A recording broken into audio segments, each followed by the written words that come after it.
always had the best boys. And I was trying to get a boy. And we was always hungry, so I ran with the one that had 12 kids, the Tennysons. And I tell her this all the time, and she'd be in Dwight sitting on the boys' knees, and they didn't want to eat nothing, and they'd get up and leave their food while we scramble over there and eat it. And I thank God that Lenore would come in Dwight's all the time so I could eat.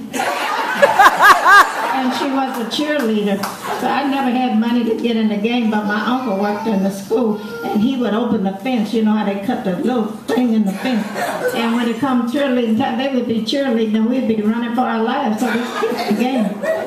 And so I always had this envy of her, because she always had the boyfriend.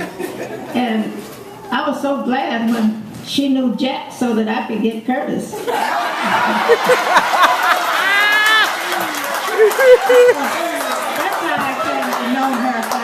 Lenore is a very loyal person, and she's lots of fun when she lets herself go. But she works so hard, you can't get to her nowadays.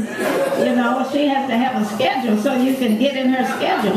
But she really did look like that. She was very beautiful. In fact, all the Cleo's kids were beautiful, and we were scared to do anything to them because Cleo might come with the gun. Yes, he would.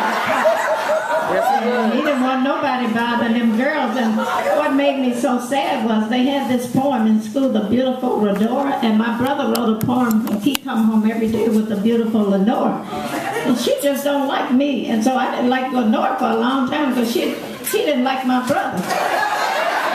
And so she wanted all them guys that didn't want her. And I said she didn't need them kind of guys. She needed a handsome dude or somebody. And I thought my brother was pretty good, but he was so cokey. He didn't know how to love nobody. So I really cried with him that day when he came home, and I said, give me the poem. He was like my husband writing poem, where does a hurricane go when it has no place to go? And so that's how I met her. And she has been faithful to our church. She has been a good deacon.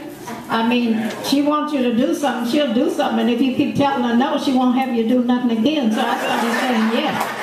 You know, and Bill, he's just quiet, but his presence means something. You know, you can look on his face and tell when he's serious and when he likes you.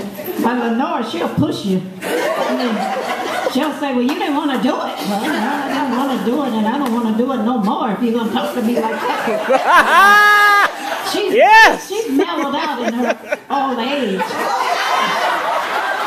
I never knew what really age she was. I thought she was in my brother's class, but each year she'd get younger. So I never knew what age she was. And so I just want to say, Lenore, I love you very much, and I'm honored to be here to say a few words for you, because if it wasn't for you, I wouldn't have had nothing to eat in Sumner High School.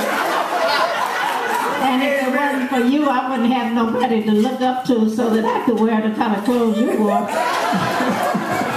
But we was really mad at you because we said, how'd she get all the boys? We were going to kidnap you one day and hide you. But we didn't do that. So I just want you to know I thank you for loving my family, and I know Curtis would say that if he was here, because he still calls you as my brother did the beautiful Lenore. And so that's what I think about you and Bill. You're a perfect couple. And I know he's up in heaven looking down, saying, Viola, you bet not say nothing about Lenore. So I didn't know whether he loved her or not either, but I was going to sure protect him from Lenore.